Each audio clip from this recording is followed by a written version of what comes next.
Bonjour, chers abonnés de RCSI et amoureux de cybersécurité. Nous revoilà pour une énième vidéo. Et dans cette vidéo, nous allons parler de social engineering. C'est quoi le social engineering? C'est tout simple. Le social engineering est une attaque de vol d'informations basée sur les humains. Et dans ce type d'attaque, nous allons parler de phishing, l'une des attaques les plus courantes de ce 21e siècle, qui est le phishing. Et qu'est-ce que le phishing?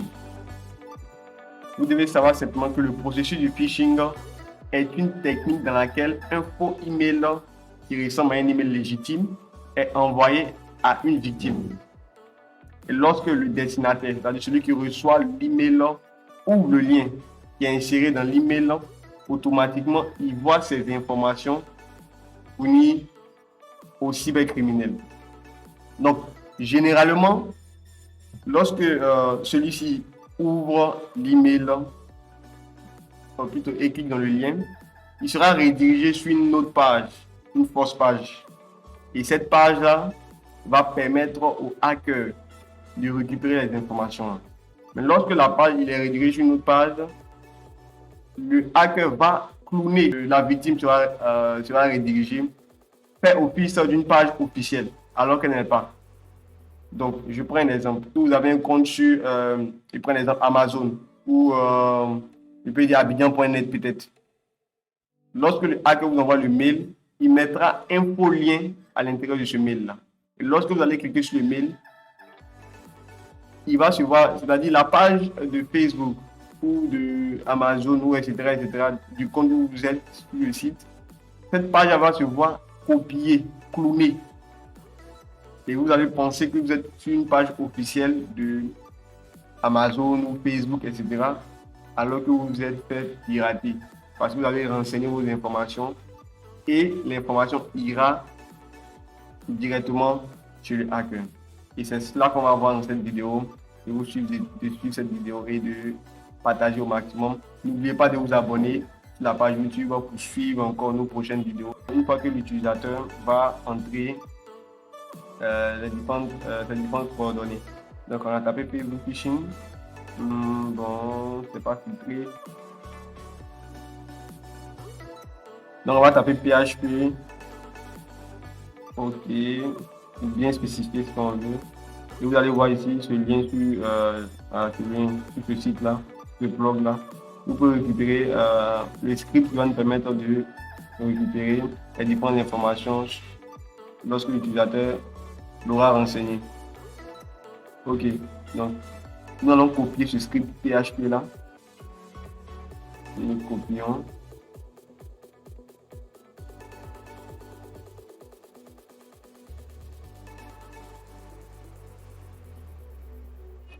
Nous allons le coller ici. Vous voyez, voici.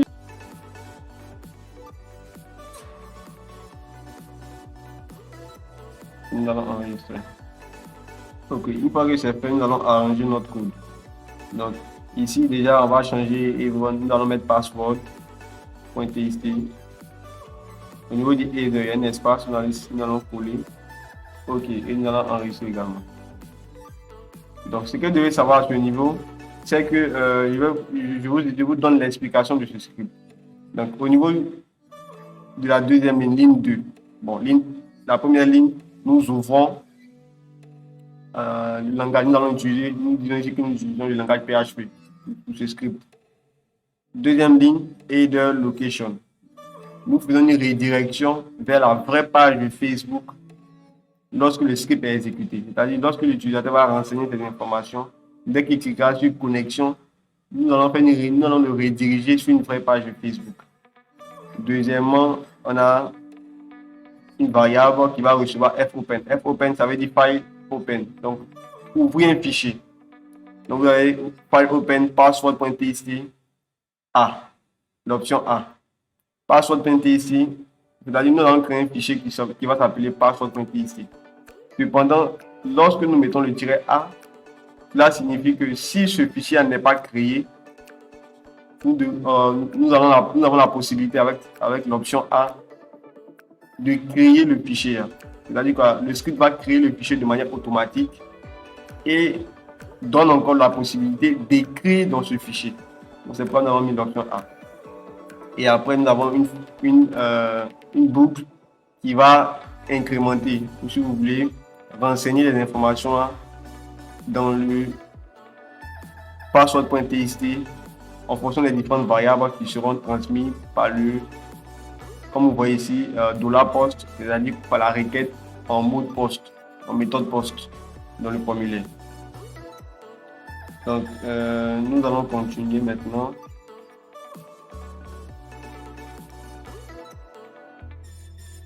Ok, ici nous avons 3 fichiers. Donc, nous allons devoir maintenant modifier dans le report.php. Nous allons maintenant modifier le fichier HTML. Donc, on va chercher un éditeur. Donc, ici, vous pouvez utiliser un bloc-notes chez vous. Moi, j'utilise une machine Linux, donc je vais utiliser un Atom. Mais il y a un éditeur de test, je peux utiliser cet éditeur de test. Mais précisément, je vais utiliser l'Atom. Donc, je le sélectionne.